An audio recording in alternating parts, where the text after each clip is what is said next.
පිටුවක 125 තියෙනවා 14 වෙනි පාඩමේ අභ්‍යාසය බලන අභ්‍යාසය පළවෙනි ප්‍රශ්නය මේ මානව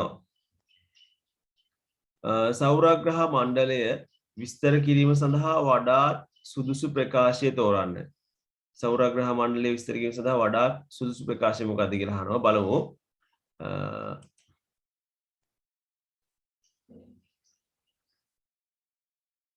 පළවෙනි විදිහට එක් ආකාශ වස්තුවක් වටා පරිභ්‍රමණ තාරකා සමූහයකි. ඒක වැරදිනේ. ආකාශ වස්තු සමූහයක් වටා පරිභ්‍රමණයෙන් එක් තාරකාවකින් යුක්තය. එක් තාරකාවක් වටා පරිභ්‍රමණය වන ආකාශ වස්තුන් සමූහයකි. අපිට සෞරග්‍රහ මණ්ඩලය සඳහා විස්තර කිරීම සඳහා වඩාත් නිවැරදි පිළිතුරු විදිහට ගන්න වෙන්නේ උත්තරේ අංක 3. එක් තාරකාවක් වටා පරිභ්‍රමණය වන ආකාශ වස්තු සමූහයකි.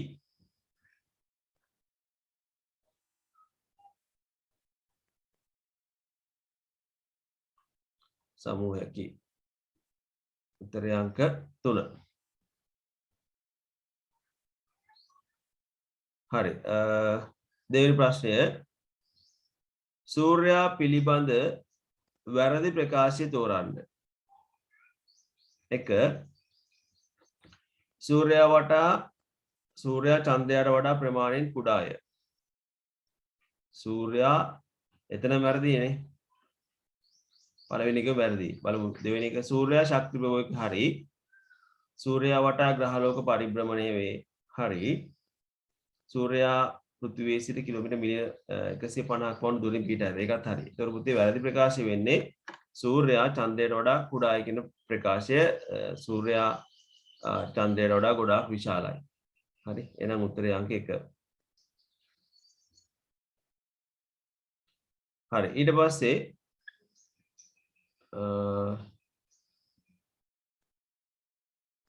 තුන්වෙනි ප්‍රශ්නය උතුරු දිශාව හඳුනා ගැනීමට ආධාර වන ද්‍රව තාරකා පිහිට ඇත්තේ කිනම් තාරකා මණ්ඩලයේද? මොකද තරු රටාව? කුඩා වලසා. කුඩා වලසා කියන තරු රටාවේ තමයි ද්‍රව තාරකා පිහිටලා තියෙන්නේ. ඒකේ පිහිටීම කෙදිනකවත් වෙනස් වෙන්නේ නැහැ. ඒකට හේතුව තමයි පෘථිවිය භ්‍රමණය වන අක්ෂයට ඉහළින් තමයි ඒ තාරකාව පිහිටලා තියෙන්නේ. හරිද? හරි. ඊට පස්සේ දී ඇති හතරවෙනි එක දී ඇති ප්‍රකාශ අතරින් කවරක් සත්‍ය වේද? අසත්‍ය වේද කියලා අහන්නේ. 1. මහබල්ලා තරු රටාවේ දීප්තිමත්ම තාරකාව සීරියස් වේ. ඒක හරිනේ. මහබල්ලා තරු රටාවේ දීප්තිමත් තරුව සීරියස්. 2. සිකුරු යනු පියවි ඇසට පෙනෙන ග්‍රහලෝකයකි. සිකුරු පියවිසින් බලන්න පුළුවන්. පෘථිවියට ආසන්නම තරුව වන්නේ සූර්යාය. ඒ ගැන මොකද කියන්නේ? හරිද? ඒකත් හරි. පොලාරිස් තාරකාව අයත් වන්නේ මහවලසා තරු රටාවටය. ඒක හරිද? වැරදි. ඒක වැරදි පුතේ. පොලාරිස් කියන්නේ ද්‍රව තාරකාවටම තමයි. ඒක අයත් වෙන්නේ කුඩා වලසා කියන තරු රටාවට. හරිද? කුඩා වලසා තරු රටාවට තමයි ඒක අයත් වෙන්නේ. හරි. ඊට පස්සේ පස්වෙනි එක අහන්නේ අසත්‍ය ප්‍රකාශය තමයි තෝරන්න කියලා කියන්නේ. පළවෙනි එක තියෙනවා පෘථිවිය පරිභ්‍රමණය නිසා ඍතු විපර්යාස ඇති වේ. ඒක හරි. චන්ද්‍රයාගේ පරිභ්‍රමණය නිසා චන්ද්‍ර කලා ඇති වේ. හරි. සූර්යග්‍රහණයකදී සූර්යයා සහ පෘථිවිය අතරට චන්ද්‍රයා පිහිටයි. ඒකත් හරි. 4. පෘථිවියේ උපඡායාව චන්ද්‍රයා මතට වැටීමෙන් අර්ධ චන්ද්‍රග්‍රහණයක් ඇති වේ. පෘථිවියේ උපචායාව චන්ද්‍රයා මතට වැටීමෙන් අර්ධ චන්ද්‍රග්‍රහණයක් ඇති වේ.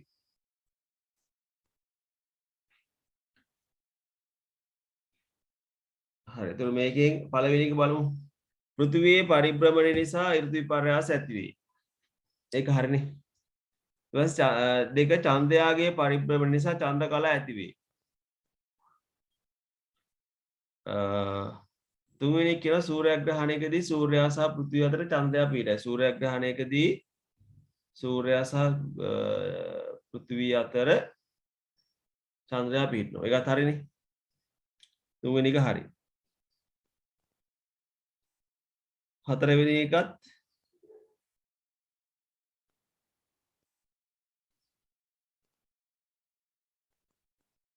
පෘථිවියේ උපචායාව චන්ද්‍රයා මතට වැටීමෙන් අර්ධ චන්ද්‍රග්‍රහණ ඇති වේ.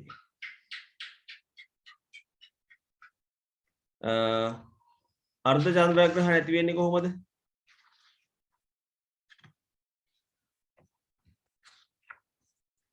අර්ධ චන්ද්‍රග්‍රහණයක් ඇති වෙන්නේ කොහොමද?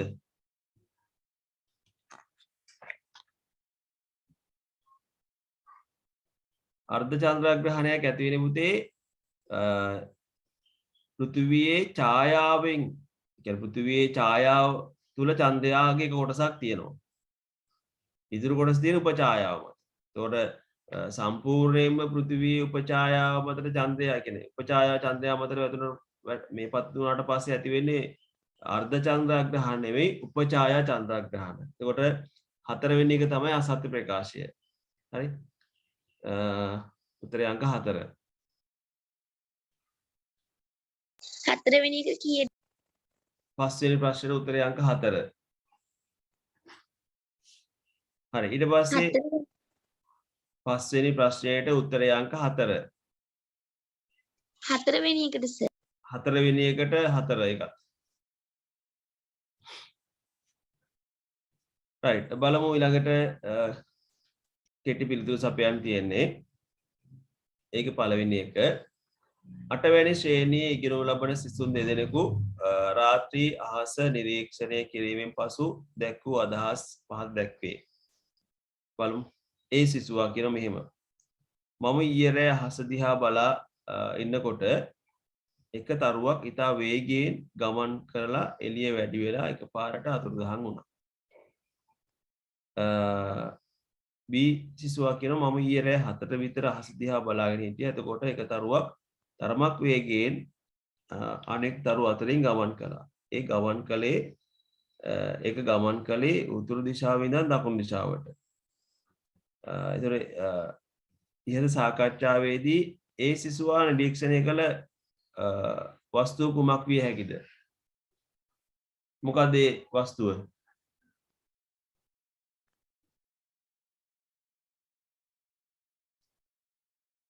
ඒ සිසුවා නිරීක්ෂණය කළ වස්තුව මොකද්ද කියලා අහන්නේ. මොකද්ද? කොහොල්ලි පුත්‍ර කියන්නේ ඉතින්. ජනනී උල්කාපාත. very good. උල්කාපාතයක්. එහෙම නැත්නම් අපි කියනවා ධූමකේතු කියලා කියනකොට ධූමකේතු. හරිද? උල්කාපාතයක් ධූමකේතුව කියලාත් කියනවා. මේ නැත්නම් සාමාන්‍ය වල්ගාතරු කියලාත් කියනවා. හරිද? ඒවා අර මේ කඩාගෙන වැටෙනකොට මේ අර ඔයාලා දන්නෝනේ පෘථිවි වායුගෝලයේ මධ්‍ය ගෝලයට එනකොට මේ දැවීම ආරම්භ වෙනවා. එතකොට ඒක දැවිලා පස්සේ අළු වෙලා යනවා. ඒවා මේ පෘථිවි වායුගෝලයට ඇතුළු වුණාට පස්සේ ඒ විදිහට මේ ග්‍රහ වස්තුන් උල්කාපාතයේ මේ වෙන වගේම සමහර වෙලාවට ඊට වායුගෝලයට ඉහළින් ඒ වගේ මේ සංසිද්ධි ඇති වෙන පුළුවන්. ඒවට අපි ධූමකේතු කියලා කියනවා, වල්ගාතරු කියලාත් කියනවා. හරි. එතකොට අපි ගමු ඒ සිසුවා නිරීක්ෂණය කළ වස්තුව තමයි උල්කාපාතය. හරි. ඊට පස්සේ අහනවා බී සිසුවා නිරීක්ෂණය කළ වස්තුව කුමක් විය හැකිද? මොකද්ද බී සිසුවා නිරීක්ෂණය කළ වස්තුව? කොයික්මට කියන්නේ? වල්ගාතරුවා බීසිසුවා නිරීක්ෂණය කළ හැකි වස්තුව. ඒ කියන්නේ රෑ 7ට විතර අහස දිහා බලන් හිටියා. එතකොට එක තරුවක් තරමක් වේගයෙන් අනෙක් තරුව අතරින් ගමන් කළා. ඒක ගමන් කළේ උතුරු දිශාවෙන් ඉඳන් දකුණු දිශාවට.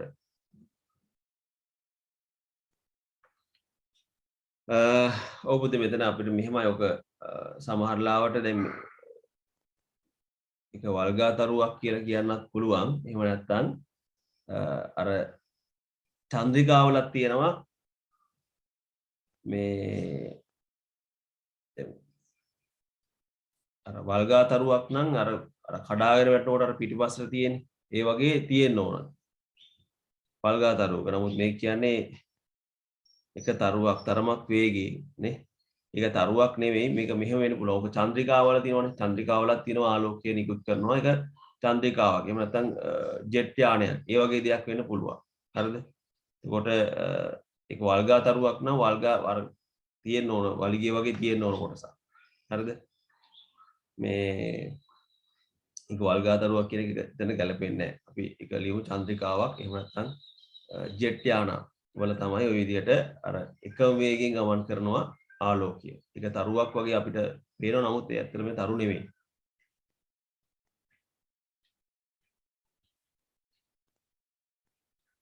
හරි. දෙවෙනි කොටස දෙවෙනි ප්‍රශ්නය පහත දැක්වෙන රූප සටහන් දෙකෙහි ඉංග්‍රීසි අක්ෂර වලින් දැක්වෙන ඒවා නිවැරදිව නම් කරන්න කියලා කියනවා. සූර්යයා චන්ද්‍රයා පෘථිවිය පූර්ණ ඡායාව හා උප ඡායාව කියන නම් කරන්න කියලා කියනවා. හරි. මේක පුතේ මේ තියෙන්නේ A කියන්නේ සූර්යයා. B කියන්නේ චන්ද්‍රයා. B කියන්නේ චන්ද්‍රයා. C කියන්නේ පූර්ණ ඡායාව. ඊට පස්සේ D කියලා ABC D කියලා කියන්නේ පෘථුවිය. E කියන්නේ උප ඡායාව. හරිද? A කියන්නේ සූර්යයා. B කියන්නේ චන්ද්‍රයා. C කියලා කියන්නේ පූර්ණ ඡායාව. D කියලා කියන්නේ පෘථිවිය. E කියන්නේ උප ඡායාව.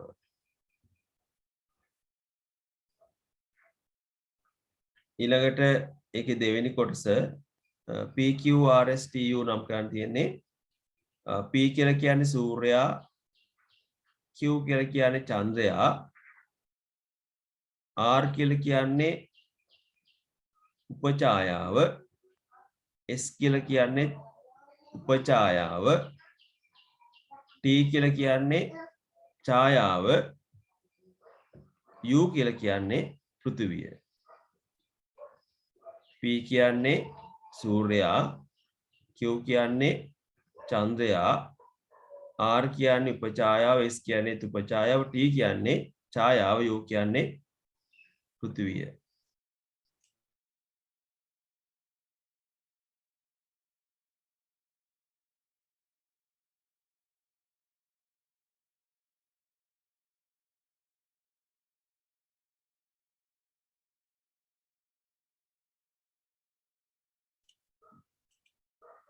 හරි.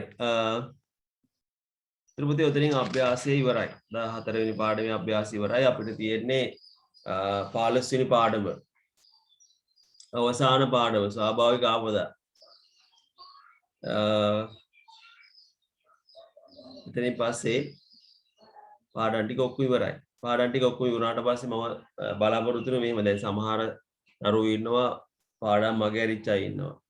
ඒ වගේම දැන් බලමු ඉස්සරහට තව සති කිහිපයකින් හෝ දින කිහිපයකින් මම හිතනවා මේ පන්ති කරන්න අවසර ලැබෙවි කියලා. ඒ අවසර ලැබුණාට පස්සේ මම හිතාගෙන ඉන්නේ ඔය පළවෙනි පාඩමේ ඉඳලා ආයේ මුලින් ඉඳලා ඔක්කොම පාඩම් ටික පාඩමෙන් පාඩම වෙන වෙනම සාකච්ඡා කරනවා. ඒ කියන්නේ පාඩමෙන් පාඩම රිවිෂන් එකක් විදියට මේ ආයෙ අපි නෝට් එකක් දෙන්නේ නැහැ. අර කලින් තිබිච්ච ඒ කරපු පාඩම් ටික නැවත මතක් කිරීමක් කරනවා. හරිද? මතක් කිරීමක් කරලා අපි මේ මොකද දැන් ඔයාලට කොහොමද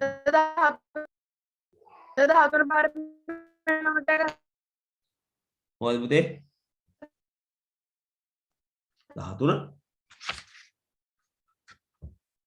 13 වෙනි පාඩේ නෝට් එක දුන්නේ නැද්ද?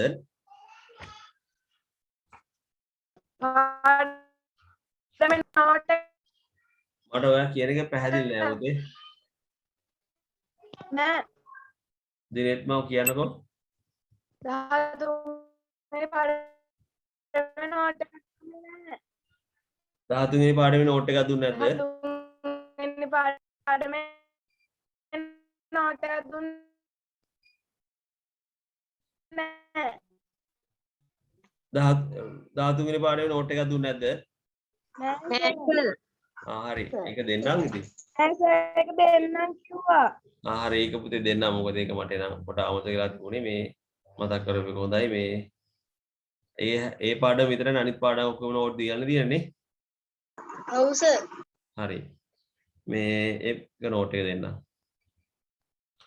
හරි ඒතොර ඒ විදිහට පාඩම රිවිෂන් එකක් කරලා ඒ තිබිච්ච ඒ කියන්නේ අපිට සමහර වෙලාවට මග ඇරිච්ච පාඩම් ඇති වාට අමතක වෙච්ච කොටස් ඇති ඒ ඔක්කොම නැවත කතා කරලා ඒවා මතක් කිරීමක් කරනවා. ඒ වගේම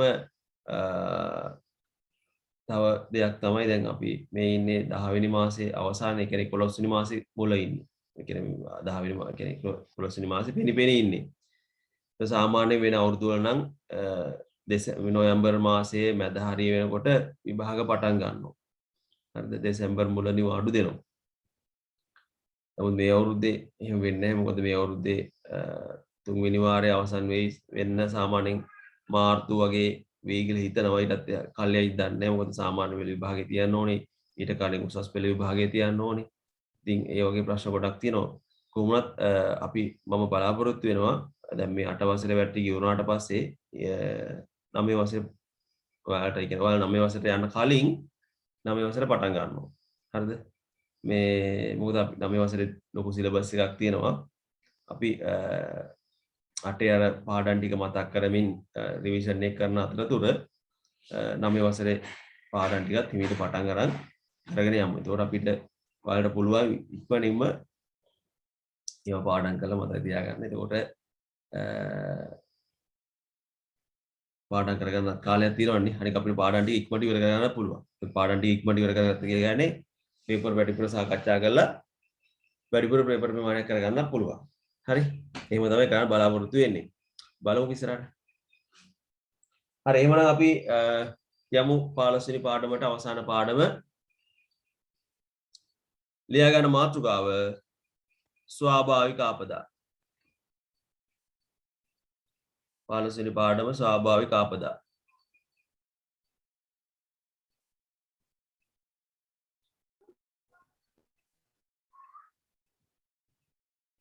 ස්වාභාවික ආපදා.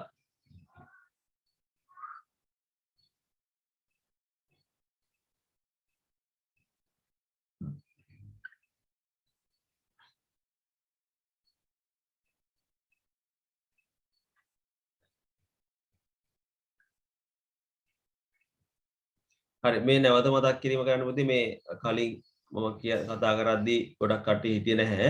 හෙට හවස 5ට ඔයාලට ඒ කියන්නේ හෙට 6ටනේ පන්තියෙන් තියෙන්නේ. අර සෙන්සුරාදා දවස මග ඇරිච්ච නිසා හෙට හවස 5 ඉඳන් 7 වෙනකම් පන්තිය තියෙනවා. හෙට හවස ඔන්ලයින් ටෙස්ට් එකක් තියෙනවා. ඒකට සම්බන්ධ වෙන 5 වෙද්දී ඔයාලට මම ලින්ක් එක දාන්නේ සම්බන්ධ වුණාට පස්සේ. එතකල් ලින්ක් එක දාන්න නැහැ ඒකේ. ඒකට ටෙස්ට් එක කරන ආකාරය ගැන මම පැහැදිලි කිරීමක් කරනවා හෙට මේ හවස ඒ සම්බන්ධ Google form එකද තියෙන්නේ? ඔව් Google form මේ සම්බන්ධ වෙච්ච ඒ කියන්නේ ටෙස්ට් වලට සම්බන්ධ වෙච්ච අයට ඔක අමුතුවෙන් පැහැදිලි කරන්න ඕනේ නැහැ. නමුත් ඔන්ලයින් ටෙස්ට් වලට සම්බන්ධ වෙච්ච නැති අය ඇති එයාලට පැහැදිලි කිරීමක් කරනවා. මේ දෙමව්පියෝ විනාඩි 5කට සම්බන්ධ කරගන්නවා. ඒ නිසා හවස 5ට කැමරා එක ඔන් කරන්න පුළුවන් විදියට සූදානම් වෙලා දෙමාපියෝ කියන බාරකාරයෙක් එක්ක සම්බන්ධ වෙන්න හෙට අපි ඒ ගැන කතා කරමු ටෙස්ට් එක ගැන. හරි. හරි මේ ස්වාභාවික ආපදා කියන මාතෘකාව ලියා ගත්තා. හරි. අපි බලමු මොනවද මේ ස්වාභාවික ආපදා කියන්නේ කියලා. ස්වාභාවික ආපදා ගත්තට පස්සේ පුතේ ලංකාව පිහිටීමත් එක්ක ලංකාව අපේ රටට ස්වාභාවික ආපදා සිදු වෙනවා. නමුත් අර සාපේක්ෂව ගත්තට පස්සේ ඒවා කියන්නේ ස්වාභාවික ආපදා සිදු වෙන ප්‍රමාණය ටිකක් අඩුයි. හරිද? නමුත් ලෝකේ සමහර රටවල් තියෙනවා විශාල ව්‍යසන වෙනවා නිරන්තරයෙන්. නමුත් අපේ රටේ වාසනාවකට එහෙම එච්චර ලොකු ස්වාභාවික ආපදා සිදු වෙන්නේ නැහැ. සාමාන්‍ය ඉතින් සුළු සුළු ආපදා සිදු වෙනවා. සුළු සුළු නෙවෙයි හිටපු ගම කලාතුරකින් ඉතින් විශාල ආපදාවක් වෙනවා. නමුත් අර වෙනත් රටවලට සාපේක්ෂව අපිට මේ ස්වාභාවික ආපදා වලින් තියෙන බලපෑම තරමක් අඩුයි. හරි. එතකොට පුතේ මේ ස්වාභාවික ආපදාවක් කියලා කියන්නේ මිනිසාගේ මැදිහත් වීමකින් තොරව ස්වාභාවිකව හටගන්නා මිනිස් ජීවිත වෙන්න පුළුවන්, දේපල වෙන්න පුළුවන්, පරිසරයට සහ ආර්ථිකයට හානි කරන විනාශකාරී සිදුවීමක් අපි හඳුන්වනවා ස්වාභාවික ආපදාවක් විදියට. හරිද? මිනිසාගේ මැදිහත් වීමකින් තොරව ස්වාභාවික හටගන්නා මිනිස් ජීවිත හා දේපලට ඒ වගේම පරිසරයට හා ආර්ථිකයට හානි කරන විනාශකාරී සිදුවීම් තමයි අපි හඳුන්වන්නේ ස්වාභාවික ආපදා විදියට. එතකොට මෙන්න මේ ස්වාභාවික ආපදා ගත්තට පස්සේ පුතේ ලංකාවට බලපාන ස්වාභාවික ආපදා විදිහට අපිට ගන්න පුළුවන් නියංගිය. ඒක ලංකාවට බලපාන එකක්. නායම් තියෙනවා. ඒ වගේම ගම් වතුර, අකුණු ගැසීම්, ලැව්ගිනි ලංකාවේ සමහර ප්‍රදේශවල වියලි කාලේදී වාර්තා වෙනවා. සුනාමි තත්ත්ව 2004 දී වාර්තා වුණා. ඒ සම්බන්ධව හැමෝම දන්නවා. ඊට පස්සේ සාමාන්‍යයෙන් අපේ රටේ ඉතින් සුලි සුළානුත් කලාතුරකින් ඇති වෙන අවස්ථා තියෙනවා. ඊට පස්සේ භූමිකම්පාත් ඉතා කලාතුරකින් සිදුවන අවස්ථා තියෙනවා. නමුත් බහුලව භූමිකම්පා වාර්තා වෙන්නේ නැහැ.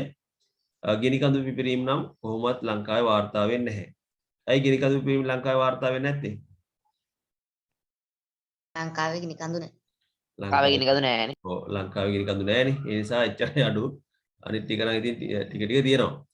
හරිද? එයානෝ පුතේ මේ අපි ওই ස්වාභාවික ආපදා වලින් ලංකාවට බලපාන ප්‍රධාන ස්වාභාවික ආපදා 4ක් ගැන කතා කරනවා. නියංගයයි, නායම්, ගම් වතුර, අකුණු ගැන. එතකොට මෙන්න මේ ස්වාභාවික ආපදා ගත්තට පස්සේ දැන් මේවා ස්වාභාවික ආපදාම කියලා කිව්වට මේ ස්වාභාවික ආපදා වලට මිනිසාගේ ඍජු බලපෑමක් නැති වුණාට වක්‍ර බලපෑමක් නේද? මම උදාහරණ විදිහට කියන්නම්. කඳු කියන නායෑමක් අපි ගන්න ස්වාභාවික ආපදාවක් විදිහටනේ. සාමාන්‍යයෙන් කඳු නායෑම නිකම්ම කඳු නෙවෙයි. ඔය කඳු වල එක්ක මොනවා හරි ඉදි කිරීම කරලා, එක්ක වගා කටයුතු කරලා, එක්ක ගස් ටික කපලා දාලා, ඊට පස්සේ ඒවයි පස හොදන ගිහිල්ලා අවසාන නායෑමක් බවට පත් වෙනවා. නැතු නිකාම කඳක් සාමාන්‍ය නායෑම සිදුවන අඩුයි. ඉතින් ඔය හැම ස්වාභාවික ආපදාවක් පිටිපස්සෙම මොනවා හරි මිනිස් ක්‍රියාකාරකමක් වක්‍ර කියන්නේ මිනිස් ක්‍රියාකාරකම් වල වක්‍ර බලපෑමක් අනිවාර්යයෙන්ම තියෙනවා. ඊට මේ ස්වාභාවික ආපදා ගත්තට පස්සේ මේ කාලගුණය, දේශගුණ විපර්යාස නිසා ස්වාභාවික ආපදා ඇති වෙනවා. ඒ වගේම පෘථිවිය අභ්‍යන්තරයේ හටගන්නා වෙනස් වීම නිසා ස්වාභාවික ආපදා ඇති වෙන්න පුළුවන්. ඒ වගේම ජෛව ගෝලයේ සිදුවන විපර්යාස, විවිධ විපර්යාස නිසා ජෛව ගෝලය කියලා කියන මුළු පෘථිවියම විපර්යාස වලට ඒ ජෛව ගෝලය තුල සිදුවන එවැනි විපර්යාසයක් අපිට ගන්න පුළුවන් ගෝලීය උණුසුම ඉහළ යාම. හරිද? ඒතර ඒ වගේ විපර්යාස නිසා ස්වාභාවික ආපදා හට ගන්න පුළුවන්. ඒතර මේ ස්වාභාවික ආපදා වල කියන්නේ වල වේගය වැඩි කරන්න, තීව්‍ර කරන්න මානව ක්‍රියාකාරකම් හේතු වෙනවා. right අපි ඉස්සෙල්ලම බලමු ඔය ස්වාභාවික ආපදා වලින් නියංගය ගැන. නියංගය කියන්නේ අපිට මේ පුරුදු නැති එකක් නෙවෙයි. සාමාන්‍යයෙන් අපේ ජීවත් වෙන වියලි කලාපය තුල. හරිද? ඒතර අපේ කලාපයට වසරේ ප්‍රධාන වශයෙන් කාල දෙකකදී තමයි වර්ෂාව ලැබෙන්නේ. දැන් මේ එක කාලයක් අපි යාල සහ මහ කියලා කන්න දෙකකට වෙන් කරන්නේ. ඒතර සාමාන්‍යයෙන් අපිට සැප්තැම්බර්, ඔක්තෝබර්, නොවැම්බර් වගේ දක්වා වර්ෂාව ලැබෙනවා. ඊට පස්සේ ආයි මාර්තු, අප්‍රේල් වගේ මාසවල වර්ෂාව ලැබෙනවා. ඊට පස්සේ මැයි, ජූනි, ජූලි, අගෝස්තු කියලා කියන්නේ වියලි කාලයක් තියෙනවා. දෙසැම්බර්, ජනවාරි, පෙබරවාරි වගේ වියලි කාලගුණයක් තමයි තියෙන්නේ. ඒතර සමහර කාලවලදී සමහර අවුරුදුවලදී ඔය වහින කාලයට වහින්නේ නැහැ. ඒතර අපි අපේක්ෂිත වර්ෂාපතනය ලැබුණ නැතුණාට පස්සේ ජලයේ හිඟතාවයක් ඇති වෙනවා. හරිද? ඒතර ඒ අනුව මේ නියගයක් කියලා කියන්නේ මේ දිගු කාලීන වර්ෂාපතනයේ අඩුවීමක්. වර්ෂාපතන රටාවේ සිදුවන වෙනස් වීම නිසා ඇතිවන දිගු කාලීන වර්ෂාපතන අඩුවීමක් අපි හඳුන්වනවා නියගයක් විදියට. හරිද? ඒතකොට මේ නියගය නිසා ඉතින් විවිධ ආපදා ඇති වෙනවා. මේ නියගය කියන එක මේ ශනිකව වෙන දෙයක් නෙවෙයි. ගම් වතුරක් වගේ දෙයක් නම් සදික වැඩි වෙලා හැලනේ වෙන්නේ. නාය වැකුණත් හොදන ගිල මේ ඊට පස්සේ එකපාරට කන්ද කඩාගෙන පහළට වැටෙනවා. හරි උස් පිහිටීමක තියෙන දෙයක් පහළට කඩාගෙන යීමක් නෙවෙයි පහළට ගමන් කරනවා. මොන් මේ නියගය කියන එකේ විදිහට ශනිකව වෙන්නේ නැහැ. ඉතින් කාලයක් තිස්සේ වර්ෂාපතනය අඩු වෙලා ජල හිඟතාවයක් ඇති වෙනවා. ඒ වගේ නියගයක් ඇති වෙන්න පුළුවන්. ඊට මේ නියගය ගත්තට පස්සේ මේ නියගය ඇති වෙන්න බලපාන හේතු කීපයක් තියෙනවා. හරිද? නියගය ඇති වීම සඳහා බලපාන එක හේතුවක් තමයි මෝසම් සුළං නියමිත කාර්ය නොලැබීම. හරිද? මෝසම් සුළං නියමිත කාර්ය ලැබෙන්නේ නැතුණාට පස්සේ වර්ෂාපතනය අඩු වෙන්න පුළුවන්. ඒ මගින් මේ නියගය ඇති වෙන්න පුළුවන්. දැන් අපිට ප්‍රධාන වශයෙන් වැසි ලැබෙන්නේ මෝසම් සුළං වලින්. හරිද? මැයි මාසේ ඉඳලා මැයි ඒ කලාපය අනුව කියන්නේ මැයි මාසයේ සිට සැප්තැම්බර් කාලය දක්වා තෙත් කලාපීය ප්‍රදේශවලට වැසි ලැබෙන්නේ නිර්විත දිග මෝසම සක්‍රිය වීම මගින්. ඊපස්සේ නොවැම්බර් සිට පෙබරවාරි දක්වා මේ වියලි කලාපයට වර්ෂා ලැබෙනවා මේ ඊසාන දිග මෝසම් සුළං මගින්. ඒ වගේම මාර්තු අප්‍රේල් සැප්තැම්බර් ඔක්තෝබර් වගේ මාසවල සියලුම ප්‍රදේශවලට වැසි ලැබෙනවා සංවහන වැසි. හරිද? එතකොට මේ ওই සුළං ගොඩක් බලපානවා වර්ෂාව සඳහා. ඊළඟට නියගය සඳහා තවත් බලපාන මේ සාධකයක් තමයි වියලි සුළං ප්‍රවාහ තත්ත්ව. වියලි සුළං ප්‍රවාහ තත්ත්ව නිසා නියගය ඇති වෙන්න පුළුවන්. ඊළඟට එල් නිනෝ සංසිද්ධිය. El Nino. ඒතර මෙන්න මේ එල් නිනෝ සංසිද්ධිය කියලා කියන්නේ පුතේ පැසිෆික් සාගරයේ මතුපිට ජලයේ උෂ්ණත්වය ඉහළ යාම නිසා සිදුවන ක්‍රියාවලියක්. පැසිෆික් සාගරයේ මතුපිට ජලයේ උෂ්ණත්වය ඉහළ යාම නිසා ඇති වෙන සංසිද්ධිය. මෙහිදී වෙන්නේ ඒ ජලයේ උෂ්ණත්වය ඉහළ යාම නිසා සාගරයේ තියෙන පුතේ දියවැල් කියලා වර්ගයක්. හරිද? අහලා තියෙනවද දියවැල් ගැන? සාගරයේ දියවැල් කියලා කියන පුතේ මේ දියවැල් ඇති වෙන්නේ කියන්නේ මේ දියවැල් ගමන් කරන්නේ මුහුද පතුලේ. හරිද? මේ දියවැල් ගලාගෙන යන්නේ සමකයේ දැන් පෘථිවියේ සමකයේ තියෙන්නේ. සමකයේ ආසන්නයේ උෂ්ණත්වය කොහොමද වැඩිනේ? සමකයේ ආසන්නයේ ඉඳලා වියලි ජල ධාරා යනවා ද්‍රවාසන්න ප්‍රදේශ වලට. ඒ කියන්නේ ඔය කියන උත්තර ද්‍රවය දක්ෂිණ ද්‍රවය තියෙන්නේ. එහේ උෂ්ණත්වය අඩුයිනේ. ඒ වගේම ද්‍රවාසන්න ප්‍රදේශ වල ඉඳලා සිසිල් ජල ධාරා එනවා සමකයේ ආසන්නයට. ඕන තමයි අපි කියන්නේ මේ දියවැල් කියන්නේ. මේ සාගර අභ්‍යන්තරේ පතුලෙන් ගමන් කරන්නේ. දියවැල්. මතු පිටින් නෙවෙයි යටින් ගමන් කරන්නේ. ඒතොර මේ දියවැල් යන්නේ සමකයේ ආසන්නයේ ඉඳලා උෂ්ණත්වය වැඩි ජලය යනවා ද්‍රවාසන්න ප්‍රදේශ වලට. ඒ වගේම ද්‍රවාසන්න ප්‍රදේශ වල ඉඳලා උෂ්ණත්වය අඩු සිසිල් ජල ධාරා එනවා සමකයේ ආසන්නයට. ඒතොර ඔන්න ඔය දියවැල් වල සංසරණය වෙනස් වෙනවා එල් නිනෝ තත්ත්වය නිසා. හරිද? සාමාන්‍ය රටා වෙනස් වෙනවා. අනේ රටා වෙනස් වීම නිසා වර්ෂාව ඒ කියන්නේ නියගය ඇති වෙන්නත් පුළුවන්. ඊළඟට වැස්ස ඇති වෙන්නත් පුළුවන්. එල් නිනෝ තත්ත්වය නිසා නියගය විතරක් නෙවෙයි නියගය ඇති වෙන්නත් පුළුවන්. වර්ෂාව ඇති වෙන්නත් පුළුවන්. හරිද? ඒතර ඔය එල් නිනෝ තත්ත්වය කියලා කියන්නේ පැසිෆික් සාගරයේ මතුපිට ජලයේ උෂ්ණත්වය ඉහළ යාම නිසා ඇති වෙන ක්‍රියාවලිය. ඒ කියන්නේ එතෙන්ද වෙන්නේ අර වායු ධාරාවන්ගේ සහ සාගර දියවැල් වල සාමාන්‍ය රටා වෙනස් වෙනවා. ඒ නිසා කාලගුණික විපර්යාස සිදුවීමක් වෙනවා.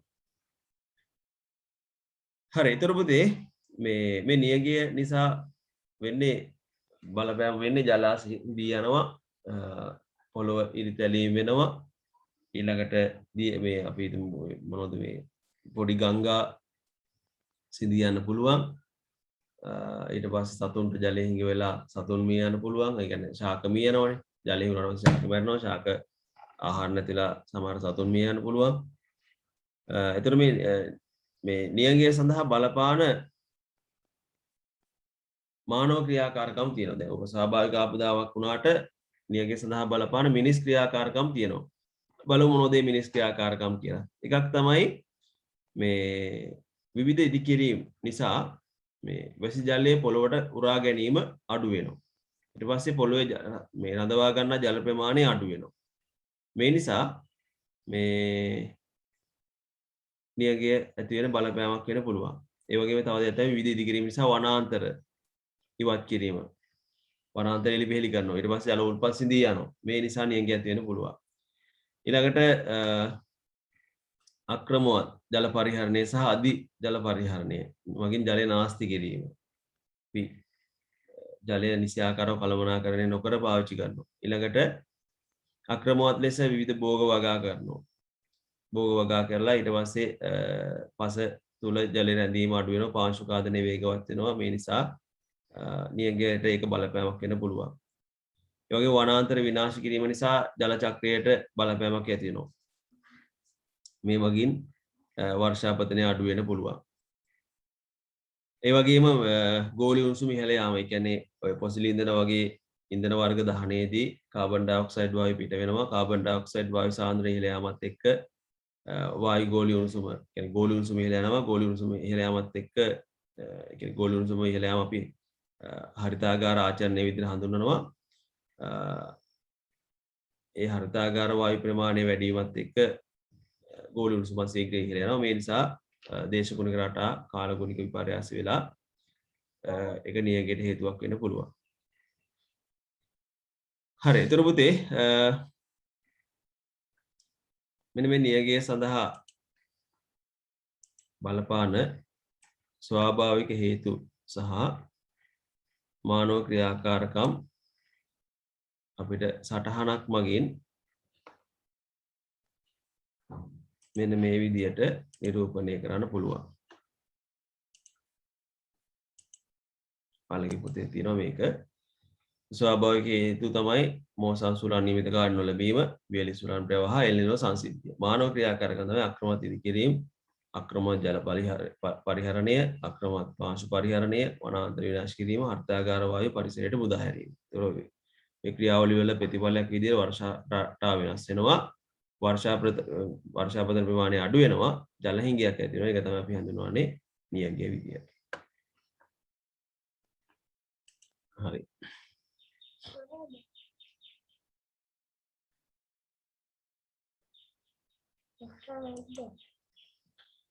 හරි උදේ. අපි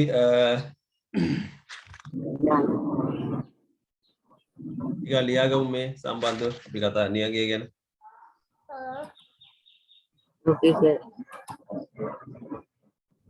හරි ලියා ගන්න. ස්වාභාවික අපදාට ලියා ගන්න. මිනිසාගේ මැදිහත් වීමකින් තොරව මිනිසාගේ මැදිහත් වීමකින් තොරව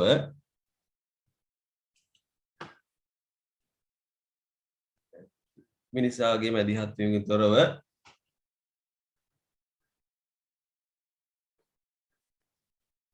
ස්වාභාවිකව හටගන්නා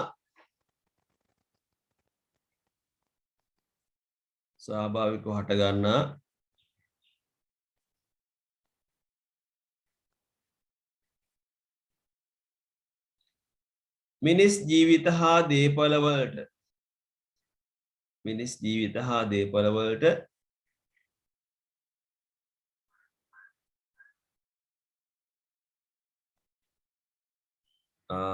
පරිසරයට හා ආර්ථිකයට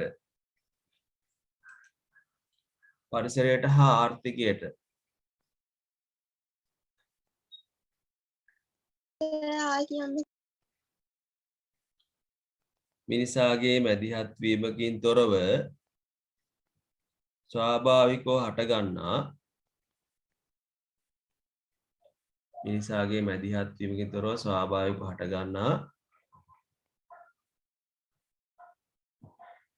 මිනිස් ජීවිත හා දේපළවලට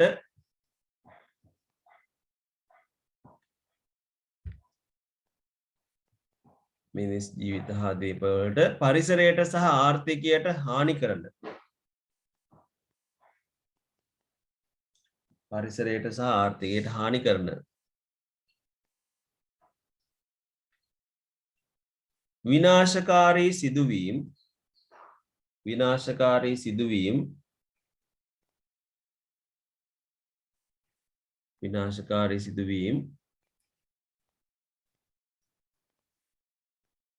ස්වාභාවික ආපදා ලෙස හඳුන්වයි. ස්වාභාවික ආපදා ලෙස හඳුන්වයි.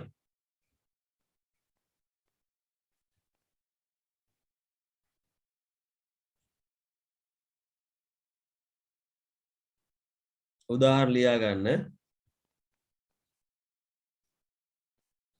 නියඟය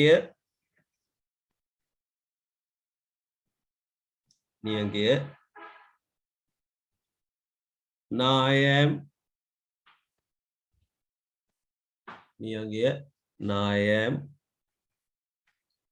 ගං වතුර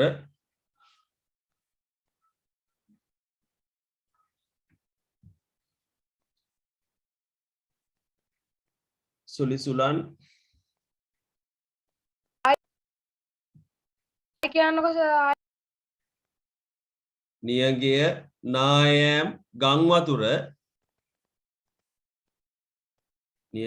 නායම් ගං වතුර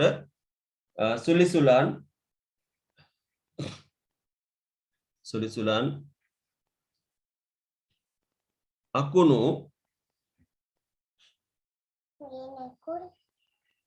අකුණු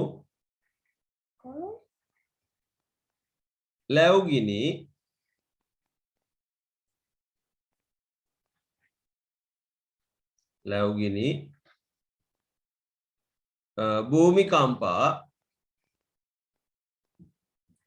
භූමිකම්පා සුනාමි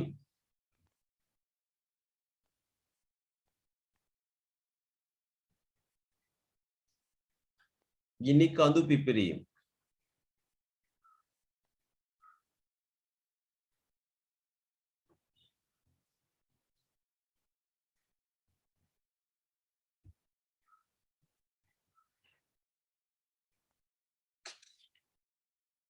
හරි. ඊට පස්සේ යටින් ලියා ගන්න මෙහෙම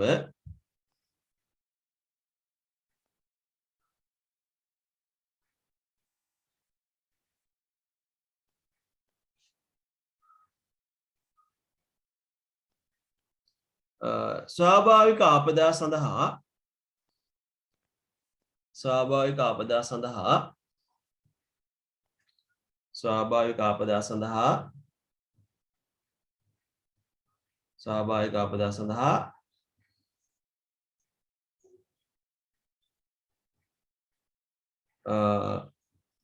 කාලගුණ හා දේශගුණික විපර්යාස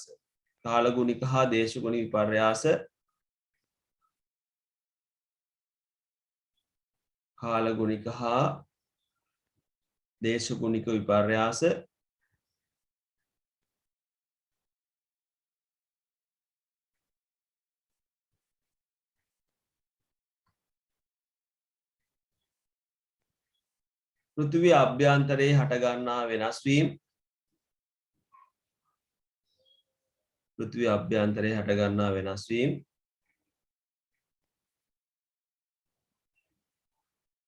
හා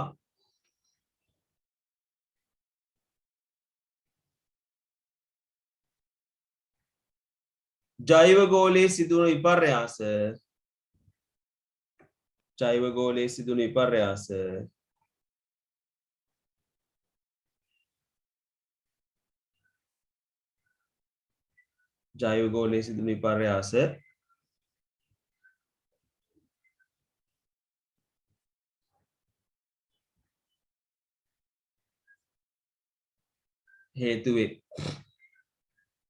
හේතු වේ.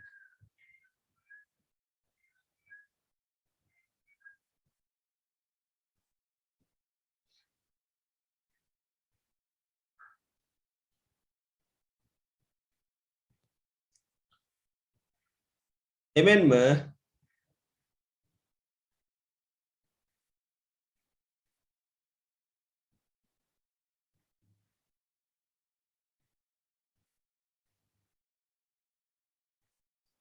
ඇතැම් මානව ක්‍රියාකාරකම් මගින්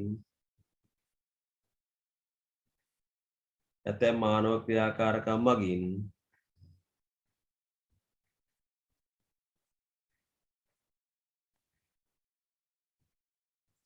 ඇතැම් මානව ක්‍රියාකාරකම් මගින්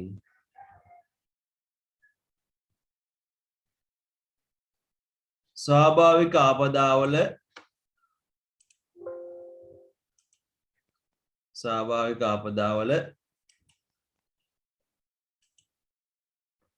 තීව්‍රතාවය වැඩි කරයි. ස්වාභාවික ආපදාවල තීව්‍රතාවය වැඩි කරයි.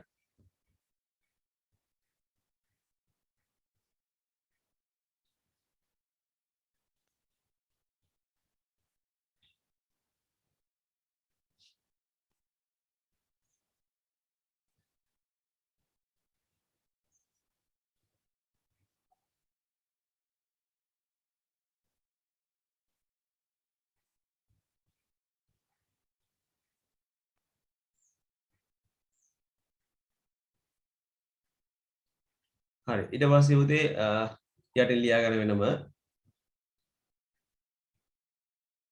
ලංකාවට බලපාන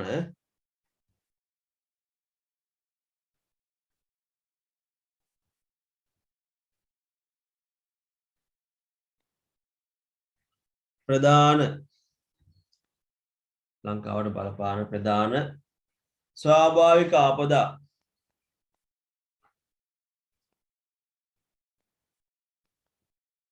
ලංකාවට බලපාන ප්‍රධාන ස්වාභාවික ආපදා කීපයක් පහක් දැක්වේ.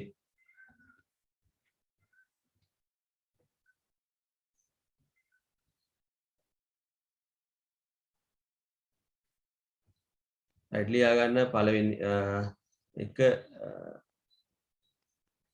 නියඟය කියලා. ඒ කියන්නේ නියඟය මාතෘකාවල නියඟය කියලා.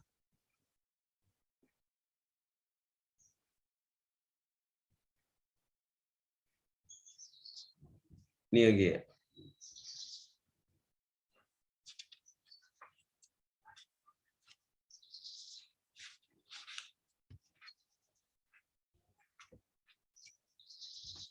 හරි එයාට ලියා ගන්න පුතේ මෙහෙම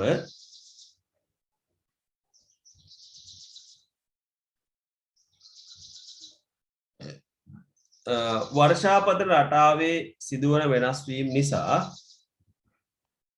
වර්ෂාපතන රටාවේ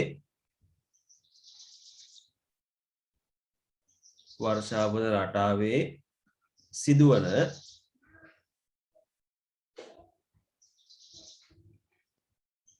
වෙනස් වීම නිසා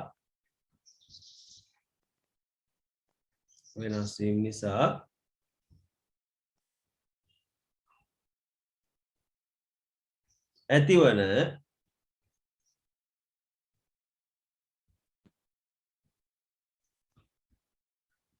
දිගු කාලීන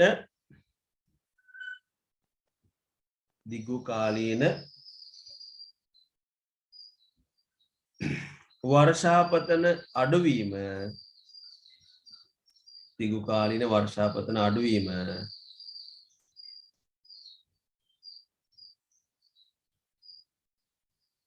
නියඟයක්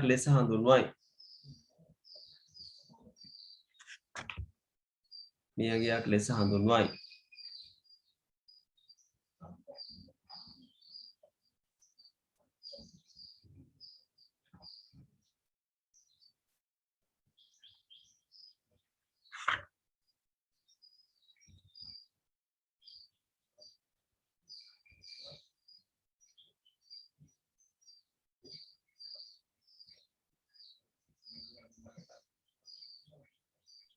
හරි සර්.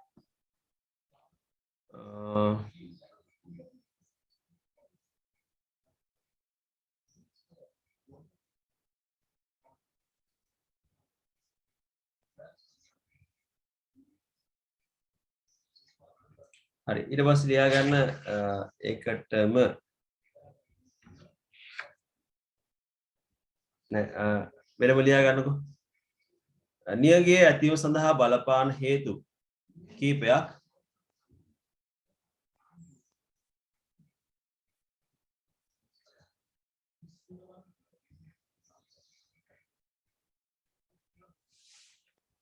නියගයේ ඇතිවීම සඳහා බලපාන හේතු කීපයක් පහක් දැක්වේ.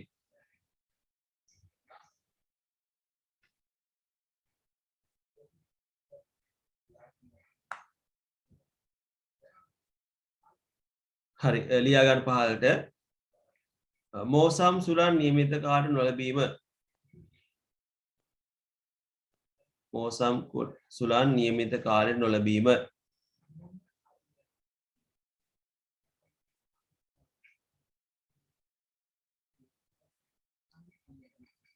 යට වියලි සුළං ප්‍රවාහ තත්ත්ව වියලි සුළං ප්‍රවාහ තත්ත්ව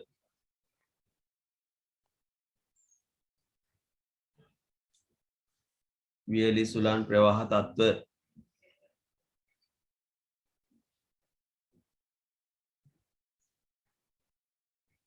ඊළඟට එල් නිනෝ සංසිද්ධිය එල් නිනෝ සංසිද්ධිය එල් නිනෝ සංසිද්ධිය